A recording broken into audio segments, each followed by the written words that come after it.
कपड़े धोने वाली बहू। शादी के पहले से ही विभा को कपड़े धोने का बड़ा शौक था। कभी नल के नीचे तो कभी तालाब के पास। अरे मेरी नीली वाली लुंगी नहीं दिख रही है। विभा की अम्मा, कहाँ रखी है लुंगी? अरे वो तो विभा ने परसों ही धोकर रखी थी आपकी अलमारी में। देखो वहीं होगी। वो ना मैंने आज धो दी, मुझे लगा कि गंदी हो गई होगी। अरे कैसे गंदी हो गई थी? उसे तो मैंने पहना भी नहीं। हे भगवान, इस लड़की के कपड़े धोने की आदत से परेशान हो गया हूँ मैं। जितना तो घर में राशन नहीं आता, उससे कहीं ज्यादा डिटर्जेंट पाउडर का खर्चा है। इसकी शादी करवा दो, शादी।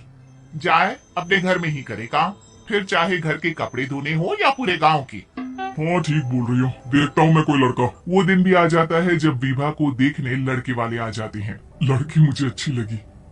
होने वाली सास कहती है, बेटी अगर कुछ पूछना है तो पूछ लो। वैसे तो हमारी लड़की बहुत ही शर्मीली है, जो बोल दो वो मान लेती है, इसे क्या पूछना होगा। अरे कैसी बात कर रही हो माँ, मुझे इन लोगों के घर रहना है, सवाल तो कई है। हाँ हाँ बेटा, पूछ लो ना, क्या पूछना है। आप लोगों के घर कपड़े कौन धोता है? सास का मुंह बन जाता है। देखो, अगर तुम ये कहना चाहती हो कि तुम्हें कपड़े धोने नहीं आते तो सुन लो, कपड़े मैं ही धोती हूँ, लेकिन तुम्हारे आ जाने के बाद मैं रुमाल तक नहीं धोऊंगी। अरे चुप रहना भाग्यवान, बहू बेचारी घर आई नहीं, उसे डराना शुरू कर दिया। वो क्या है ना बिटिया, अभी तक तो ये कल्लू की माँ ही धोती थी, लेकिन अब तुम्हारे पापा तो दहेज में वॉशिंग मशीन देंगे ही। तभी विभा की माँ बोल पड़ती है, सवाल भी पूछा तो क्या, वैसे भाई साहब मशीन की तो फिर भी कपड़े धोने की कैपेसिटी होती है। मतलब जो बिटिया दे रहे हैं ना विभा, इसे कपड़े धोने का बहुत शौक है। ये आप लोगों के क्या, आस पड़ोस गांव मोहल्ले सबके कपड़े धो दे और उफ तक ना करे। बाहर देखा नहीं आपने कितने कपड़े सूख रहे हैं? सब हमारी बिटिया ने ही तो धोए हैं। बस भी करो ना माँ, शर्म आ रही इतनी तारीफ सुनकर। और तो और एक दाग निकाल कर दिखाओ तो मान जाओ। हाँ अच्छा अच्छा, माफ करना बेटा, मैंने गलत समझा। हमें तो रिश्ता बहुत पसंद है। और ऐसे जुड़ जाता है रिश्ता कपड़े धोने का शौक रखने वाली विभा का। उसकी शादी हो जाती है कोयला फैक्ट्री में काम करने वाले कल्लू के साथ। शादी के बाद अचानक विभा चिल्लाती हुई सास के पास आती है, सासू माँ, अरे सासू माँ कहाँ है आप? ये तो धोखा है, धोखा दिया आप लोगों ने मुझे। इस ससुर के चक्कर के बारे में पता चल गया। अरे तो उसमें तुझे क्यों धोखा मिला है? अरे नल में पानी नहीं आता, कपड़े कैसे कब धुलेंगे? अच्छा अच्छा, तू पानी नहीं आ रहा उसकी बात कर रही है? तो आपने क्या सोचा? कुछ नहीं। अच्छा, तेरी माँ ने कहा था कि कपड़े धोने का शौक है, तुझे याद आया मुझे।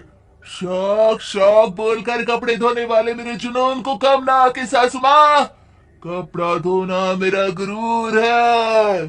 तभी पति भी वहां आ जाता है। अभी अभी मैंने इसे सनी देओल की फिल्म दिखाई है, उसी के डायलॉग मार रही है माँ। अच्छा सुन, साफ साफ बता रही हूँ, पानी सुबह 4 से 6 और शाम को 10 से 12 आता है, समझी? विभा टाइमिंग सुनकर हैरान हो जाती है। ये क्या भूतों का मोहल्ला है? सुबह 4 बजे उठकर कौन कपड़े धोता है? 4 बजे टंकी में पानी जाता है, फिर सारा दिन धोना ना, किसने मना किया? अरे कैसी बात कर रही है? 200 लीटर की टंकी में कितने कपड़े धो लूंगी मैं? सुबह ही उठ जाऊंगी मैं। अब क्या था, विभा सुबह 4 से लेकर रात के 12 बजे तक कपड़े ही धोती रहती। एक रोज सास पड़ोस से निकलकर कहीं जा रही होती है कि साथ वाली कहती है, हाँ कल्लू की माँ, जरा ये बताओ कि 2 साड़ी है, 2 ब्लाउज और एक पेटीकोट और एक नाड़ी वाला लंबा कच्छा। हाँ तो? अरे तो क्या, कितना लोगी धुलाई ये बताओ। धोबन दिख रहे हैं हम क्या?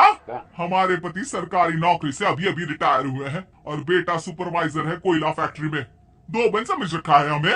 हाय रे कल्लू की अम्मा, माफ कर दो, वो तो मोहल्ले में यही सब बता रहे थे कि तुमने बहू को कपड़ा धुलवाने के काम में लगा दिया है। सास को पड़ोसन की बात सुनकर गुस्सा आ जाता है। वो घर पहुंचती है जहां घर के बाहर ही इतने सारे कपड़े सूख रहे होते हैं जितने कि किसी धोबन के घर पर। अरे ओ कल्लू की दुल्हन, बाहर निकल। माँ जी यहीं आ जाओ, बाथरूम में चादर धो रहे हैं हम। अरे अभी हम धोते हैं, तुमको बाहर निकलो। ये आस पड़ोस वाले बोल रहे हैं कि हम बहू से कपड़े धुलवा धुलवा कर उसे कपड़ा धोने वाली बना दिए हैं। अरे छोड़ो ना माँ जी, किन लोगों की बातों में आती हो? आस पास के लोगों का तो काम ही होता है कि वो किसी तरह सास बहू को लड़ा दे। बहू सारे घर के कपड़े धोती है, ये क्या कम है? बोलिए। सास को भी लग जाता है कि वो बहू का ये संकीपन नहीं छुड़वा सकती, इससे अच्छा है कि खुद ही चुप हो जाए। एक रोज सास और बहू मंदिर जाते हैं, जहाँ सास की साड़ी वहाँ खड़ी भीख मांगने वाली से मिलती है। माँ जी क्या बात है, आपकी साड़ी उस भिखारन से कितनी मिल रही है ना? हाँ हाँ देखो तो, दोनों की साड़ी मिल रही है। क्या बात है कल्लू की अम्मा, तुम खुद को तो अफसर की बीवी बताती हो और ऐसी सिंपल सी प्लेन साड़ी पहनकर घूमती हो। सिंपल और प्लेन नहीं है ये साड़ी। तो क्या सोने के धागे से फूल बने हैं? कुछ भी सासू माँ, कुछ भी।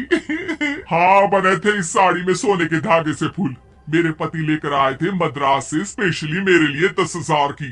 ताहे भाई साहब इस भिखारन के लिए भी सेम टू सेम साड़ी लेकर आए होंगे 10,000 की। सास उस वक्त तो कुछ नहीं कहती, लेकिन बहू के साथ घर आती है और अलमारी से एल्बम निकाल कर लाती है। ये साड़ी देख रही है, ये वही साड़ी है जिसे मैंने अभी पहना था। इस साड़ी में ये जो चमकदार फूल दिख रहे हैं ना, ये सोने के धागों से काटे गए हैं।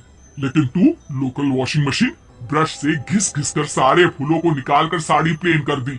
मुझे माफ कर दीजिए सासू माँ। और तो और, जब मैंने तुझे तेरी गलती के लिए कुछ नहीं कहा, लेकिन तूने तो सबके सामने मेरा मजाक ही बना दिया। क्यों? बहू को समझ में आ जाता है कि अब से उसका कपड़े धोना बंद।